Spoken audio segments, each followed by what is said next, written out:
Hello, work life warriors. I hope you're doing well. Today, I wanted to stop past and talk a little bit about the book that I finished this week, and it's called Ecce Homo by Friedrich Nietzsche.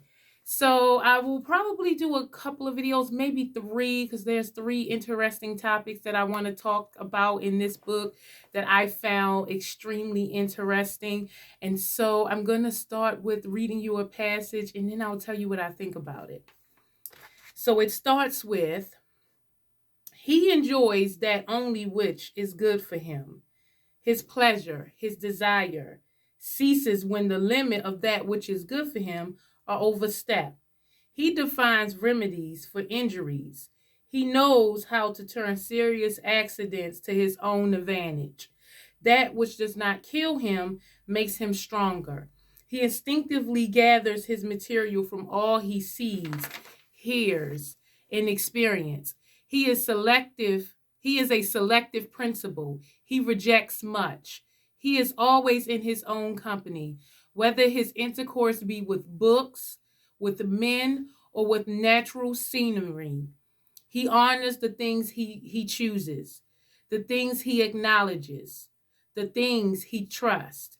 He reacts slowly to all kinds of stimuli, which with the tardiness which long cautions and deliberate pride have bred in him. He tests the approaching stimulus. He would not dream of meeting it halfway. He believes in neither ill luck, not luck, or guilt. He can digest himself in others. He knows how to forget. He is strong enough to make everything turn to his own advantage. So in the book, he's talking about himself. He's talking about the difference between the people of the world and the difference in how he shows up in the world. So that passage is how he views his being in the world, which I can relate. And so I just thought it was so intriguing for a book to come out so long ago, and I relate more to it than what is going on or what is being written today. And so I just kind of wanted to go through line by line and talk about some of the things that really intrigued me. So he says, he enjoys that only which is good for him. His pleasures, his desires cease when the limits of that which is good for him are overstepped. So it's saying like, oh, he'll do what he view is good for him, his pleasures and desires, and he will only change those if the limits are overstepped. So he will only speak up for himself if his limitations of what he view is good for himself is overstepped. So even if the limitations may deem unacceptable to other people, if it's not unacceptable to him, he will continue to do it. So it's not until a person has an awakening themselves before they will accept that, something is good or bad or negative or positive. And so I thought that was very interesting. He said he divines remedy for injuries. So one thing that I noticed is we lack an accountability principle or accountability value. We find it to be weak to admit that you made a mistake or that you've done something that you're not proud of and kind of own it. People think that as a weakness when it's really a strength. When you mess up or make a mistake, you should work actively to right your wrong. It shouldn't just be a matter of, oh, I learned my lesson and just move on. You should also acknowledge it and do the work to make sure that you right your wrong. So I thought that was very interesting, considering a lot of people will kind of just sweep things under the rug and not really claim it, own it, and work through it and learn their lessons while taking accountability. He knows how to turn serious accidents into his advantage. This is kind of like the saying of like dancing in the rain. I really like the idea of dancing in the rain. It is one of the values that I aspire to. When things are bad, I like to also, or when things are negative and not working in my favor or out of control, I like to find the silver lining, the positive. I like to dance in the rain. I like to take the good with the bad. I realize that living is an experience that comes with both good and bad. So because I've had so many great moments, even through the bad moments, I can still find a way to be grateful and to celebrate and to rejoice in the fact that I've had so many good moments. And even now, through what I don't believe is feeling good in the moment, that I can learn something in, I can also flip the coin on this other side and see what positives I am learning from the situation.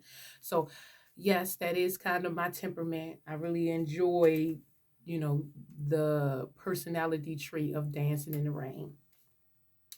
That which does not kill him makes him stronger. Absolutely.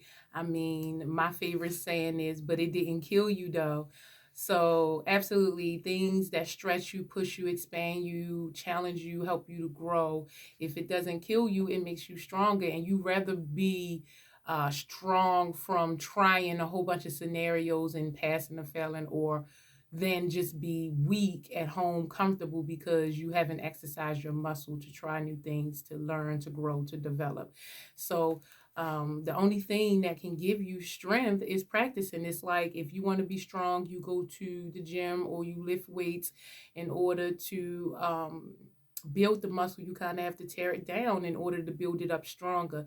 So if you're not constantly working on things that can help you grow, if you're not constantly challenging yourself, meeting new challenges and trying to grow and extend and stretch yourself from what you're going through, then you are as weak as your experiences. And so you want to make sure it's your responsibility to go out there and find the experience that will help strengthen you, that help eliminate your weaknesses, or at least strengthen your weaknesses. Um, he instinctively gathers his material from all he sees, hears, and experiences. Absolutely. The point of living for me, or the point of life to me, is living. And so I make it, or I at least try to make every moment, a moment of gratitude for the opportunity to live. I know that in each moment there are endless possibilities, and I rejoice in the moment, in the opportunity to be able to create what I want to do in any given moment, to be who I want to be in any given moment, to do what I want to do.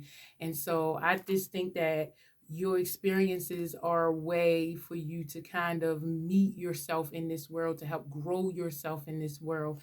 And if you look at experiences, both good and bad, in this way of it's going to help push you, grow you, extend you, expand you, then you will meet it differently. You won't be so controlling. You won't be so upset when things don't go your way, because you know that you are not in control and things may be just working for you, even though you can't understand what exactly is going on in the moment. Um, he is a selective principle. He rejects much. Absolutely. In our world, especially about time we become an adult, we are given so much. We are taught the ways of living, what to value, how we should show up, what we should say, what we should do. Our being was created through the outside world, through the three institutions: family, education, and then work. They all shaped and molded us in a way that was beneficial to us. And many of us do not know who we are. And so in order for you to start getting back to who you are, you have to start rejecting what other people think of you, what the world think of you, what these three institutions think of you. You have to be selective in your diet, and diet doesn't just include the food that you eat or the water that you drink. Diet is also what you're reading, what you're listening to, who you're talking to, the environments that you're in, what you do with your time. Your diet includes anything that you consume, what you buy, how you make decisions, or what information you take on to make decisions, or lack of information that you take on to make a decision. So your diet must be for you. It should be something that produces strength within you, to give you the courage to want to show up, to be more, to do more. You should be selective in what people say about you, whether it's good or bad. It's nice to hear beautiful things to you, but don't let it go to your head, because it means that you're giving more meaning to the outside world than you are yourself to your internal world. You should be able to tell yourself these things and be selective in what you allow to come into into your environment, into your psyche. And so, yes, you have to reject so much of this world because so much of it is negative. So much of it is not for you. I'm more of a practicality person. Either it serves you and it work, or it doesn't serve you and it doesn't work. So you want to make your diet that of something that serves you and works for you and help you feel better and extend and grow and helps improve the quality of your life. You know instantly if something works for you based on how you feel. If you don't feel good doing it, and if it isn't furthering your objectives, then get away from it. Don't waste your time on it. Cut it out your diet. Be very selective in the things that you consume, because you really do have only one life. And when you think about it, everything comes at an opportunity cost. Whatever you do comes at the opportunity of what you don't do. So if you spend your time consuming things that don't necessarily grow you, stretch you, expand you, improve your quality of life, if you spend your time consuming those things, then it doesn't necessarily benefit you in the long run. It's better for you to take on things that will re-energize you to help you meet the world.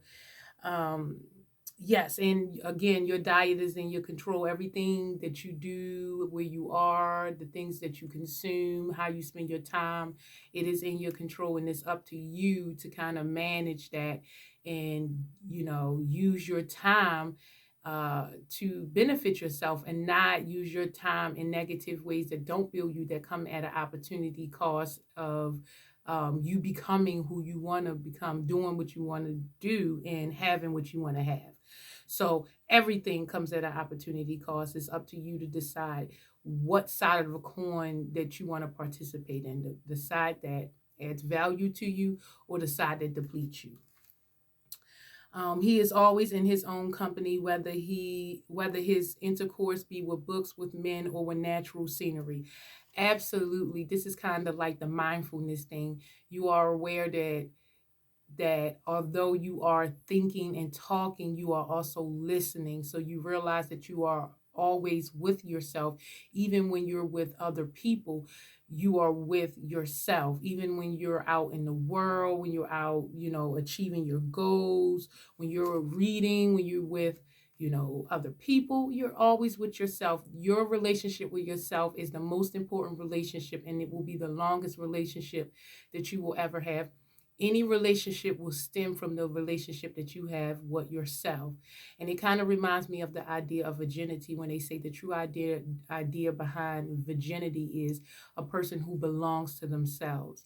So it's the idea of, even when you are in intercourse with all these different aspects of the world, you are yourself while mingling. You don't become absorbed unless that is what you're trying to do, or you are absorbed but aware of being absorbed, if that makes sense. So you can absorb yourself in experiences in life, but you have to be aware that you are absorbed. Um, yes, it's just choosing yourself, um, making sure that you're always honoring yourself and you're always interacting with the world through the values that you set up through yourself. When you are always mindful and aware and self-conscious of you, then you can look at the world through your values, and you can make decisions based on your values and not external values or extrinsic motivations. Um, he reacts slowly to all kinds of stimuli. Oh, sorry. He honors the things he chooses. Now, I want to talk a little bit about this, because it is hard for a person to honor the things that he chooses when he has not chosen life. And I think that's the number one problem that we have going on here, is people are not choosing life. Now, we all know that we're birthed without consent. No one asked us if we wanted to be here. Our parents decided that they wanted us to be here. And so, poof, we're here. Of course, with some work, we're here. And so you go through life and you're kind of nestled and covered the first 18 years of your life, and then you're thrown out into the world with little to no life skills that will actually make your life efficient and improve the quality of your life. And so if you do not reconcile that you were born without consent and choose life, it will be hard for you to honor um honor the things that you choose. So when you never have not chosen to be here, that and when you have not acknowledged that you only have one life and it is what you make of it, and that every choice or every scenario or every experience or everything that you're going through is it, that you have the choice to react to it, and you have the choice to engage with it. If you don't make the choice to be here, to live, to experience, not just to exist, if you don't make the choice to live, you will never cherish the things around you. You will never be grateful for the things around you. And so that's why you must reconcile that you were birthed and without consent and choose to live. When you don't value life, you won't value other people, you won't value other things, you won't cherish anything. And so it's really up to you to kind of reconcile life so that you can honor every experience that you choose. Because once you begin to reconcile life, you realize that every choice that you make is a reflection of you. And so when you begin to make these choices, you honor the choices that you made because you actively made them. And so it's very important for people to take the time, regardless of how long it takes, with the work of, praying, meditating, journaling, going to therapy, doing whatever it takes for you to reconcile that you are born, and to reconcile being born without permission and choosing life. The things he acknowledges and the things he trusts. So again, you can't honor the thing that you acknowledge or the things that you trust. You can't even trust yourself when you have not chosen yourself. And so trust is an extension. The way you trust other people in the world really has more to do with the way you trust yourself. So the more you trust yourself, the more you trust the world in which you're entangled in. And it's very important for you to reconcile you being here so that this experience is not hell because you're not trusting yourself or the people that you interact with on a daily basis. He reacts slowly to all kinds of stimuli with that tardiness which long caution and deliberate pride had bred in him. He tests the approaching stimuli. He would not dream of meeting it halfway. This kind of reminds me of like just different aspects of your life when you go to make these choices in life. Um, you kind of want to do the work full on before you fully commit and make these choices. So when he's saying he reacts slowly to all kinds of stimuli, it kind of remind me of like graduating high school and everyone was saying, oh, I'm going to college. And I kind of wanted to sit back and understand what college was for, what I wanted to do in college and figure it out. Had I done that before going to college, I wouldn't have changed my major my sophomore year, going into my junior year of college. Had I reflected on what my strengths and weaknesses are and where I wanted to go on in life instead of just kind of, quick to react and go along with what everyone else was doing. Now, while somewhere in between I did do the work, had I not done the work, I could have went all the way through and made this decision to have a degree that I don't even utilize. So it's kind of like that with many things in our lives. We rush into marriages, we rush into having children, we rush into careers, we rush into trips, we rush into friendships, we rush into so many things without understanding it. And then when we do so, it may be beneficial to us, but we also may regret it.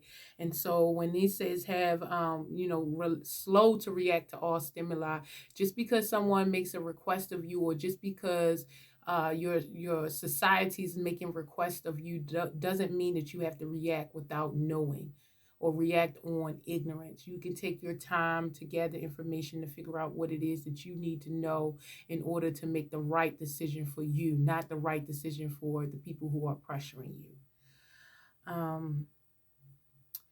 He believes neither in ill luck nor guilt. Now, again, this is kind of the idea that, all of these things in life are working for you if you believe they are, or working against you if you believe they are. So in life, you can say, oh, this is bad luck, but so many beautiful things have come from what people have deemed as bad luck or bad experiences or bad incidents or, many catastrophes. So many beautiful things are also bred from these experiences. And so I don't necessarily believe in ill luck or guilt. You might as well live life with no regrets. And when you look and make all decisions through your values, then you don't tend to have any guilt anyway. So you can learn from every experience. Every experience is making you if you believe that it's making you. He can digest himself in others. He knows how to forget. So this is just of like kind of like it makes me think of like when you go and talk to someone about something and you may say something like, oh, um, I don't spend my money recklessly. And then the person you're talking to will go, well, I don't spend my money recklessly either. You go, well, where did that come from? I wasn't talking about you. I wasn't making an accusation on you. What made you, by me making the stats, what made you so defensive and made you feel like I was talking to you when I was really just making a general statement? And I really think that this is a part of it. It's like when you're talking to someone, you forget that you can get so immersed in them that you forget about yourself, that you're not comparing yourself against that person as they're talking. As they're talking, you're not looking at yourself through their life experiences or through the lens of them. They're talking about their experience and you completely suspend who you are and engage with them. It is a beautiful thing. It is the way a person feels seen, felt, heard, respected, cherished. It's the phrase when people say, I felt like I was the only person in the room. It's because the person is giving you their undivided attention and they're not thinking about, how would this conversation benefit me? How is this person a reflection of me? Which we all tend to do without having self-awareness or being conscious or mindful of what we're doing when we're interacting with other people. It's a beautiful tool to master, but it does take a lot of work for you to kind of suspend yourself when you're talking to others or suspend yourself when you're having an experience. Um, he is strong enough to make everything turn to his advantage. This is again just a matter of perspective. The strength just comes from you having the ability to change your mind from your negative, uh, equipped brain. It tends to go to the negative, and so strength is working on yourself, being able to recognize when your brain or you're thinking something negative and think something differently. And so when it says that you could turn everything into your advantage, you can always find the silver lining in things. You can always find both positive and negative, but the person who has strength can see them both. And the person who is the strongest choose to ignore the negative as if it doesn't even exist because the positive is all they really want to focus on.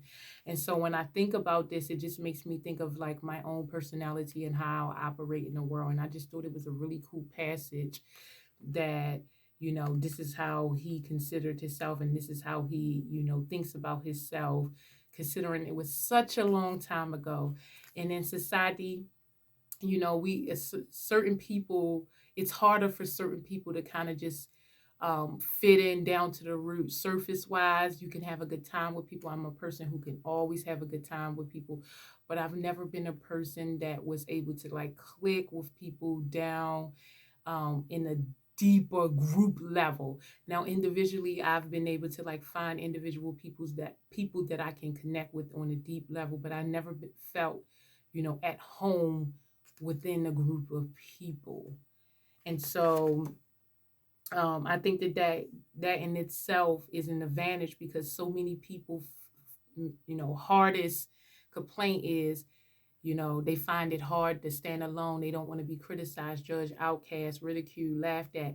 And so they do a lot of conforming so they don't have to stand alone. But I never really felt like myself in a crowd. So while I can enjoy a crowd and I can be in within a crowd and I can suspend myself in the moment to enjoy the crowd, I know that it's not where I belong, and I can only be here for a certain amount of time because it's a surface relationship.